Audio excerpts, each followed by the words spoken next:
Hello guys, অনেকদিন পর বলতে গেলে একটা ভালো ফোন লঞ্চ করেছে ইন্ডিয়ার মধ্যে Redmi 13C 5G, তাও তোমার বাজেটের ভেতরে আন্ডার 12,000 টাকা। তো গাইস, যদি ফার্স্ট টাইম আমরা বক্সটাকে ওপেন করি পাবো একটা 10 ওয়াটের চার্জার, কিন্তু গাইস এই মোবাইলটা তোমার 80 ওয়াটের ফাস্ট চার্জিংকে সাপোর্ট করে এবং একটা টাইপ সি কেবল পাবো, কিন্তু গাইস এর মধ্যে আমরা ব্যাক কেসটা পাবো না। আর এই ফোনটা তুমি তিনটা কালারে পাবে, স্টারটেল ব্ল্যাক, স্টারটেল গ্রিন এন্ড স্টারটেল সিলভার। তারপর যে গাইস ফোনটার ব্যাক সাইডে দেখতে যাও না, তো একটা আমেজিং একটা ডিজাইন করেছে, মানে তোমার সিচুয়েশন অনুযায়ী ফোনটার ব্যাক সাইডে কালার পরিবর্তন হবে। মানে এত কম দামের মধ্যে এরকম একটা ডিজাইন জাস্ট ভাবাও যায় না। এবার এই ফোনটার মধ্যে কি কি আছে দেখা যাক। তো উপরের দিকে রয়েছে একটা 3.5 mm অডিও জ্যাক এবং সাইডের দিকে রয়েছে একটা সিম টুল, যাতে গাইস তুমি ডুয়াল সিম এবং 1 এইচডি কার্ড সাপোর্ট করতে পারবে।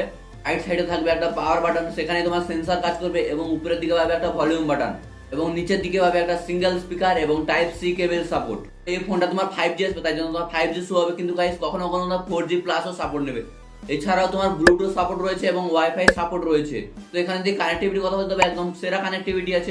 তারপর যদি গাইস তোমার ডিসপ্লের কথা বলতে হবে, 6.74 ইঞ্চি HD plus 90 hertz IPS LCD display পাবে, এবং তুমি ডিসপ্লেতে গোরিলা গ্লাস 3 প্রোটেকশন পাবে। এই ডিসপ্লে তোমার ইউটিউবে যদি ভিডিও চালাতে হবে 1440p ম্যাক্স তোমার ভিডিও সাপোর্ট নেবে। তো ওভারঅল যদি আমরা দেখতে যাই, তবে এই প্রাইসের মধ্যে এই ডিসপ্লেটা একদম ঠিকঠাকই আছে। তারপর যদি গাইস তোমার পারফরমেন্সের কথা বলতে হবে, এই ফোনটার মধ্যে তোমার MediaTek diamond 6100 plus chipset use করেছে, যার অ্যান্তুতো স্কোরও প্রায় 3 লাখের ওপর আসবে। তো এই ফোনটার পারফরমেন্সও একটা সেরা কোয়ালিটি আছে। আর এই ফোনটার মধ্যে তুমি গেমিং করতে যাও, তবে একটা আলট্রা প্রো লেভেলের গেমিং করতে পারবে। আর এই ফোনটা তুমি অ্যান্ড্রয়েড 13 এ দেখতে পাবে, কিন্তু এটা MIUI থাকবে অ্যান্ড্রয়েড 14।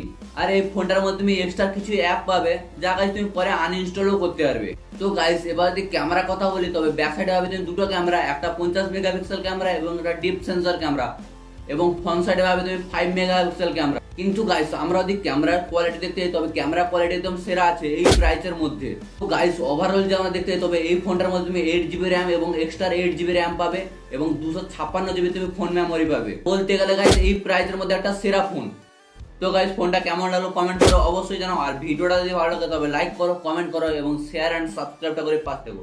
টাটা, ভাবে দেখা হচ্ছে পরে ভিডিও, টেক কেয়ার।